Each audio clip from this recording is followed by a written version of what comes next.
ำศัพท์ที่หนึ่งไอ้ไอ้แปลว่าครับประโยคตัวอย่าง我很爱你我很爱你ค่อยหับเจ้าหลาย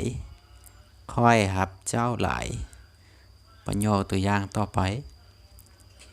你是我的爱人你是我的爱人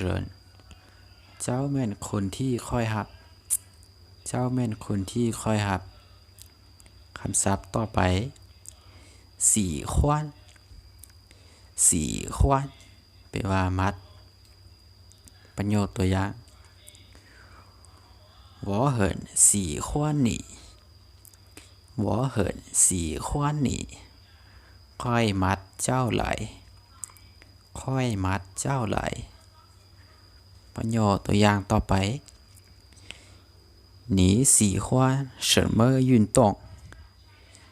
你喜欢什么运动เจ้ามัดเล่นกีฬาประเภทใดเจ้ามัดกีฬาประเภทใด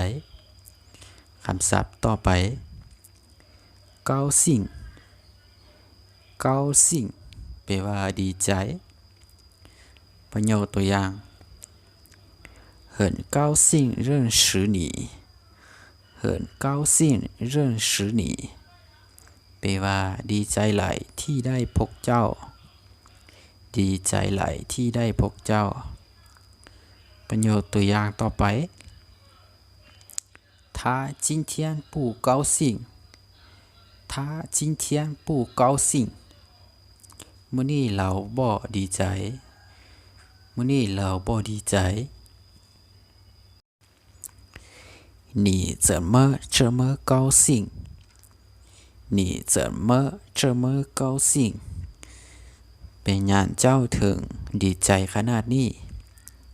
เป็นอย่างเจ้าถึงดีใจขนาดนี้คำศัพท์ต่อไป好好แปลว่าดีประโยคตัวอย่าง你好吗你好吗เจ้าสบายดีบ่เจ้าสบายดีบ่我挺好的我挺好的ค่อยสบายดีหลายค่อยสบายดีหลายคำศัพท์ต่อไปเตี้ยนหนาวเตี้ยนหนาวแปลว่าคอมพิวเตอร์ประโยคตัวอย่าง我可以用你的电脑吗我可以用你的电脑吗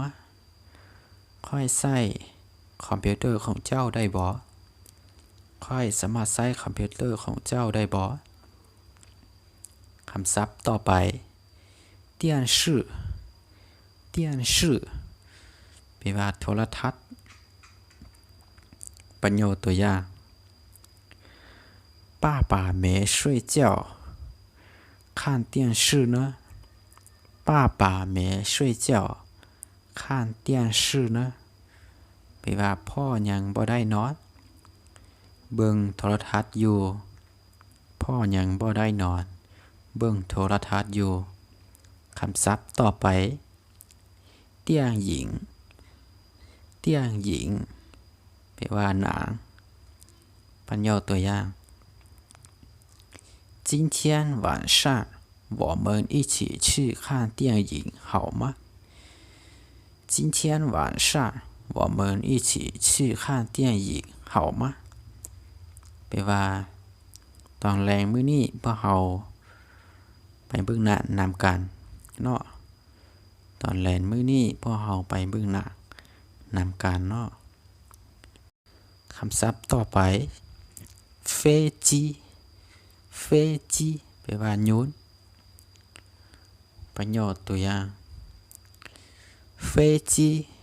几点起飞飞机几点起飞